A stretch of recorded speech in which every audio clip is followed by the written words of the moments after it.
5 राज्य में हार के बाद कांग्रेस में घमासान नहीं थम रहा है। 5 चुनावी राज्य में प्रदेश अध्यक्षों के इस्तीफे के बाद अब पार्टी अध्यक्ष सोनिया गांधी ने 5 राज्य के लिए अब आपको बता दें कि 5 राज्यों के हार की समीक्षा के लिए 5 वरिष्ठ नेता नियुक्त कर दिए हैं। पार्टी ने रजनी पाटिल को गोवा की जिम्मेदारी सौंपी है। तो वहीं अगर मणिपुर की बात करें तो मणिपुर में पार्टी की समीक्षा जयराम रमेश को दी गई है। तो वहीं दूसरी तरफ अगर पंजाब की बात की जाए तो पंजाब में अजय माकन, तो उत्तर प्रदेश में जितेंद्र सिंह की बागडोर सौंपी है। वहीं उत्तराखंड में पार्टी के हार की समीक्षा अविनाश पांडे के हवाले की गई है।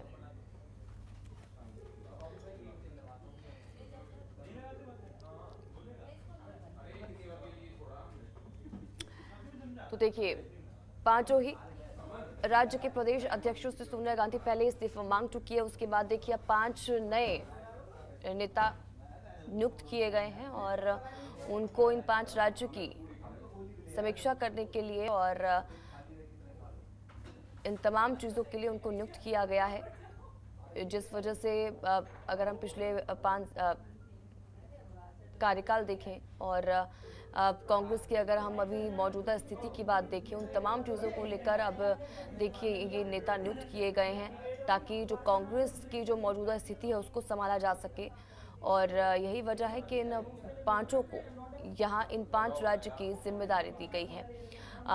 लेकिन ये कोशिश कांग्रेस की लगातार है कि अभी जो स्थिति है उसको ठीक किया जाए, जो कमियां हैं उनको दूर किया जाए ताकि आने वाले चुनावों में कांग्रेस मजबूती के साथ चुनावों में खड़ी तो हो ही, लेकिन साथ ही साथ जीत भी हासिल करे। क्योंकि सिर्फ खड़े रहना ही, चुनावों में उतरना ही, अपने प्रत्याशी को उतारना ही एक पार्टी का काम नहीं होता है। क्योंकि जिस तरह से प्रदर्शन पिछले चुनावों में उनका देख चुके हैं और खासकर कि अब 2022 के चुनावों में और पंजाब, क्योंकि पंजाब में ही आपको बता दें 5 राज्यों में से अगर बात की जाए कांग्रेस की, वहाँ पर सरकार थी और तो वहाँ पर भी सरकार नहीं रही जिन 5 राज्यों में चुनाव हुए। तो अब देखिए, क्योंकि कांग्रेस अब सोच विचार में लगी हुई है और लगातार मंथन कांग्रेस पार्टी में किया जा रहा है कि इस हार को आने वाले समय में कैसे जीत में बदला जाए।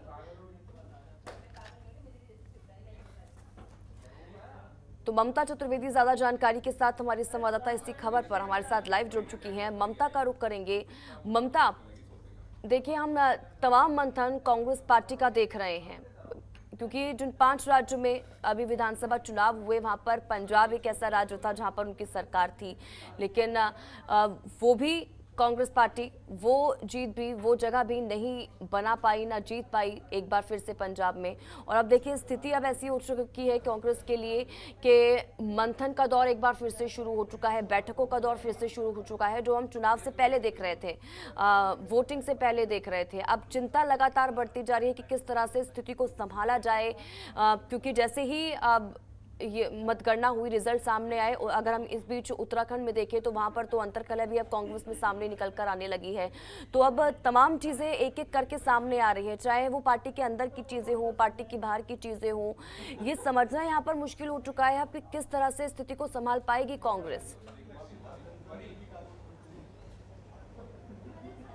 जी बिल्कुल स्वाति, देखिए जहां तक कांग्रेस पार्टी का सवाल है तो पिछले कुछ चुनाव की अगर बात करें तो लगातार कांग्रेस पार्टी को हार का सामना करना पड़ रहा है। लेकिन इस बार सबसे ज़्यादा सवाल इसलिए भी खड़े हो रहे हैं क्योंकि पंजाब की अगर बात करें तो वहां पर कांग्रेस पार्टी पहले से ही सत्ता में थी, लेकिन जिस तरीके से अंदरूनी कलह के चलते कांग्रेस पार्टी पंजाब हार गई, उसके बाद से कहीं ना कहीं कांग्रेस पार्टी के अंदर से ही सवाल उठना शुरू हो गया। हालांकि इस हार की समीक्षा के बाद कांग्रेस की राष्ट्रीय अध्यक्ष सोनिया गांधी ने एक टीम भी गठित की जिसमें रजनी पाटिल हैं, अविनाश पांडे हैं जिनको उत्तराखंड की जिम्मेदारी दी गई है, जयराम रमेश हैं, उनको रिस्पॉन्सिबिलिटी दी गई है कि वो जिन राज्यों में हार हुई है वहां पर देखें, उत्तराखंड को ये चेक किया जाए कि आखिरकार ऐसी कौन सी वजह थी जिसके चलते कांग्रेस पार्टी उत्तराखंड में हार गई। क्योंकि कांग्रेस पार्टी को बहुत ज़्यादा उम्मीद उत्तराखंड से थी, क्योंकि वहां पर पहले से ही ये आलम होता रहा है कि एक बार कांग्रेस शासन करती थी और दोबारा बीजेपी। इस बार बीजेपी 5 साल पूरा कर चुकी थी। ऐसे में कांग्रेस कांग्रेस पार्टी को उम्मीदें उत्तराखंड से थी कि वहां पर उनकी सरकार की वापसी हो सकती है, लेकिन ऐसा हुआ नहीं।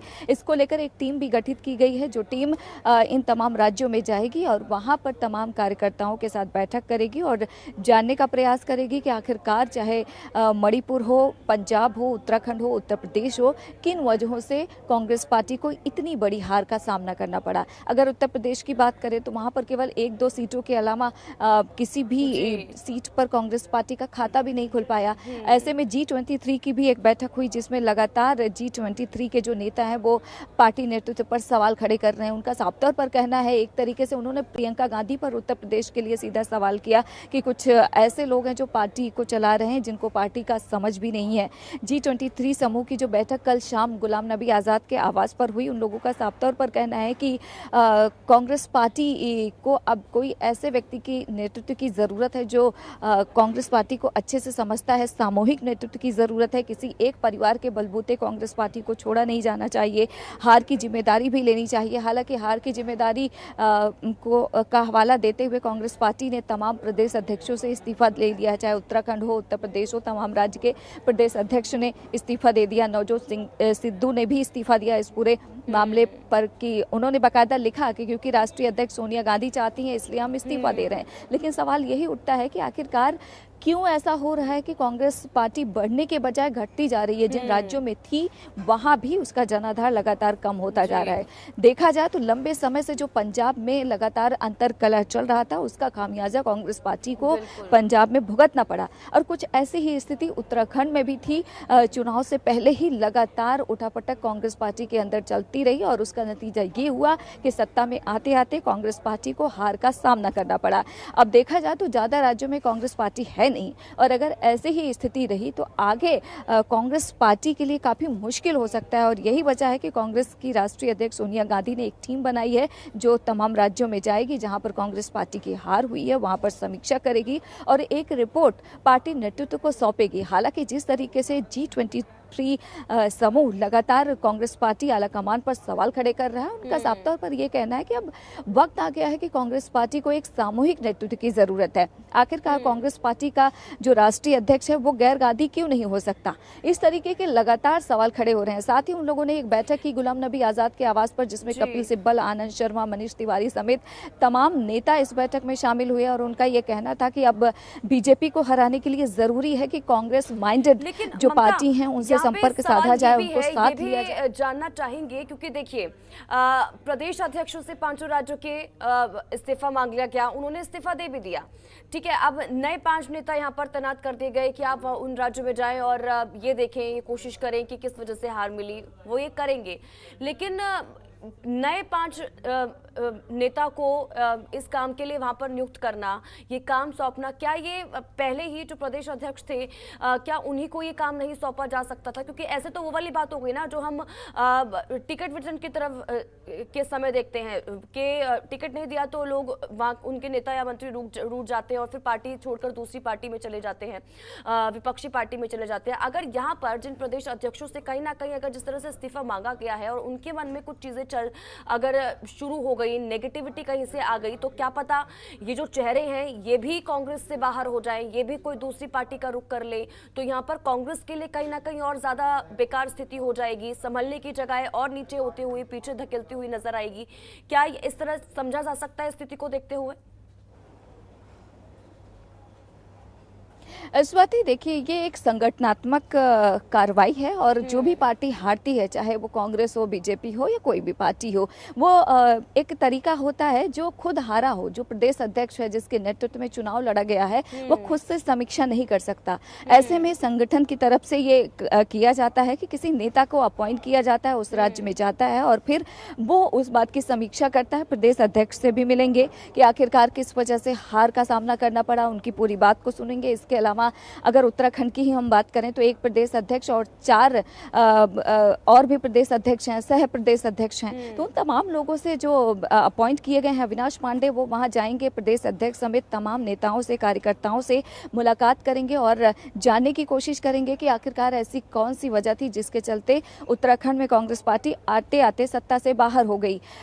इसी तरीके से बाकी राज्यों में भी जिनको अपॉइंट किया है, चाहे रजनी पाटिल हो या जयराम रमेश हो, ये लोग जाएंगे जाएंगे और वहां पर तमाम नेताओं से, कार्यकर्ताओं से भी बातचीत करेंगे और जानने की कोशिश करेंगे कि आखिरकार हार की वजह क्या है। ये बहुत ज़रूरी है कि किसी और को हार की समीक्षा के लिए भेजा जाए, क्योंकि जिसके नेतृत्व में चुनाव लड़ा गया है, जो खुद चुनाव हार गया हो, वो खुद की समीक्षा नहीं कर सकता। और ये एक संगठनात्मक प्रक्रिया होती है जिसके तहत किसी दूसरे को ही भेजा जाता है और वो जाकर लोगों से बातचीत करता है और ये तय करता है और एक रिपोर्ट तैयार करता है, फिर पार्टी आलाकमान को सौंपता है और बताने की कोशिश करता है उस रिपोर्ट के जरिए कि आखिरकार जिन राज्यों में पार्टी हारी है उसकी वजह क्या है।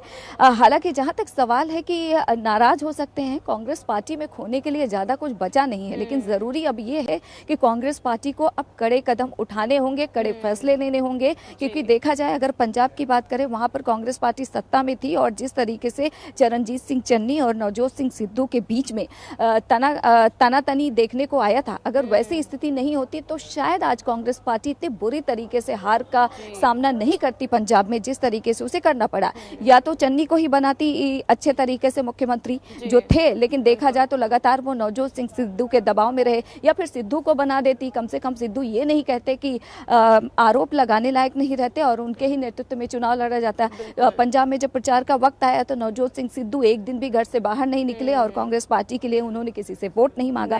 तो कहीं ना कहीं गलतियां तो कांग्रेस पार्टी से हुई है और उस गलती को दोबारा ना करे, क्योंकि देखा जाए तो आने वाले समय में चाहे हिमाचल प्रदेश हो या फिर गुजरात हो, वहां पर भी अब विधानसभा चुनाव होने वाला है। तो ऐसे में जरूरी है कि कांग्रेस पार्टी कड़े फैसले ले और समीक्षा हार की करते हुए कड़े फैसले ले, ताकि आने वाले समय में जहां पर विधानसभा चुनाव होने वाला है वहां पर कांग्रेस पार्टी को इस तरीके की स्थिति का सामना ना करना पड़े। तो ऐसे में बहुत जरूरी है कि अब कांग्रेस पार्टी कड़ा फैसला ले। बिल्कुल, और वाकई में ये बेहद ज़रूरी हो जाता है, क्योंकि जिस तरह की स्थिति अभी कांग्रेस की है, अगर वो संभली नहीं तो आगे आने वाले चुनावों में और भी खराब प्रदर्शन कांग्रेस पार्टी का रह सकता है, ये कहना गलत नहीं होगा।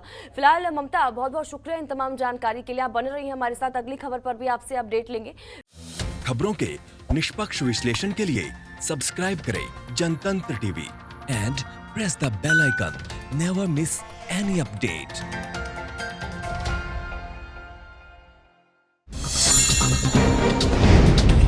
डाउनलोड कीजिए जनतंत्र टीवी ऐप को, जो कि अवेलेबल है गूगल प्ले और ऐप स्टोर पर।